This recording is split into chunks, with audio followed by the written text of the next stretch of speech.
8 अगस्त 2025। पहला पाठ। विधि विवरण ग्रंथ अध्याय 4 पद संख्याएं 32 से 40।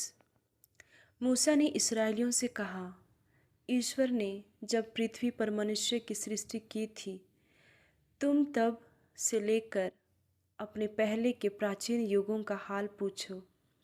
क्या पृथ्वी के एक छोर से दूसरे छोर तक कभी इतनी अद्भुत घटना हुई है?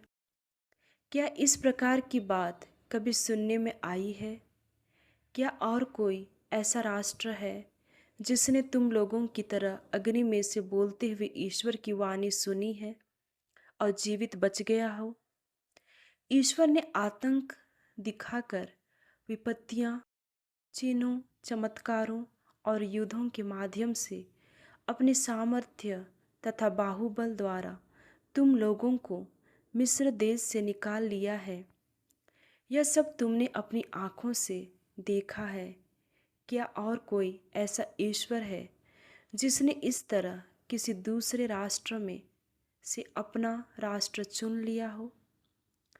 यह सब तुम लोगों को इसलिए देखने को मिला कि तुम जान जाओ कि प्रभु ही ईश्वर है। उसके सिवा और कोई ईश्वर नहीं है। तुम्हें शिक्षा देने के लिए उसने आकाश से तुमको अपनी वाणी सुनाई और पृथ्वी पर तुमको वह महान अग्नि दिखाई जिसमें से तुमने उसे बातें करते सुना है। उसने तुम्हारे पूर्वजों को प्यार किया और उनके वंशजों को चुन लिया। इसलिए उसने अपना सामर्थ्य प्रकट किया और वह स्वयं तुम लोगों को मिस्र से निकाल लाया। उसने तुम्हारे सामने से ऐसे राष्ट्रों को भगा दिया जो तुमसे अधिक महान और शक्तिशाली थे। उसने तुमको उनके देश में पहुंचा दिया और अब उस विरासत के रूप में उन्हें प्रदान किया। आज यह जान लो और इस पर मन ही मन विचार करो कि ऊपर आकाश में तथा नीचे पृथ्वी पर प्रभु ही ईश्वर है। उसके सिवा और कोई ईश्वर नहीं है। मैं तुम लोगों को आज उसके नियम और आदेश सुनाता हूँ। तुम उनका पालन किया करो, जिससे जो देश तुम्हारा प्रभु ईश्वर तुम्हें सदा के लिए देने वाला है, उसमें तुमको और तुम्हारे पुत्रों को सुख शांति तथा लंबी आयु मिल सके। प्रभु की वाणी। सुसमाचार। संत मत्ती के अनुसार पवित्र सुसमाचार।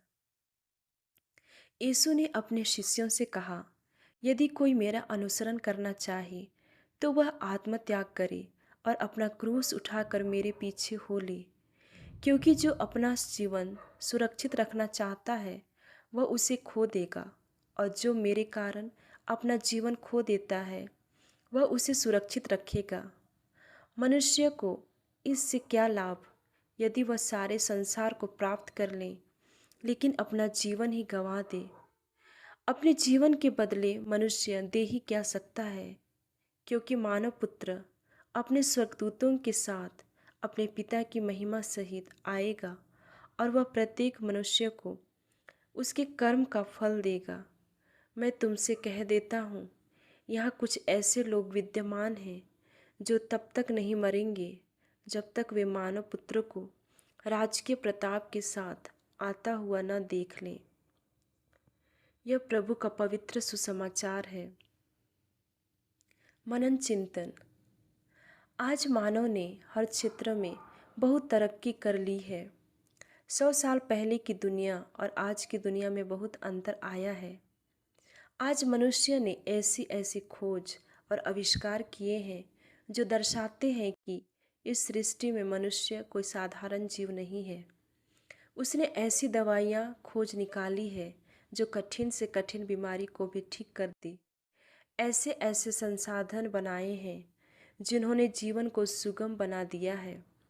ऐसा लगता है जैसे मानव इस सृष्टि का नया मालिक बन गया है। लेकिन एक सत्य के समक्ष वह आज भी मजबूर है, और वह है जीवन और मृत्यु। मनुष्य किसी को भी जीवन नहीं दे सकता और ना ही मृत्यु को टाल सकता है। वह चाहे कितनी बड़ी उपलब्धियां प्राप्त कर ले, कितने ही आविष्कार कर ले, कितनी ही समस्याओं का हल निकाल ले, लेकिन अपना जीवन नहीं खरीद सकता।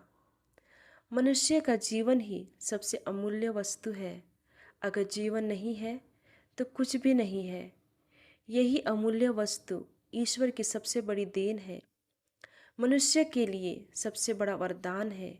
यह जीवन तभी सार्थक होगा जब यह ईश्वर को प्राप्त करने के लिए लगाया जाए। क्या मेरा जीवन सार्थक है?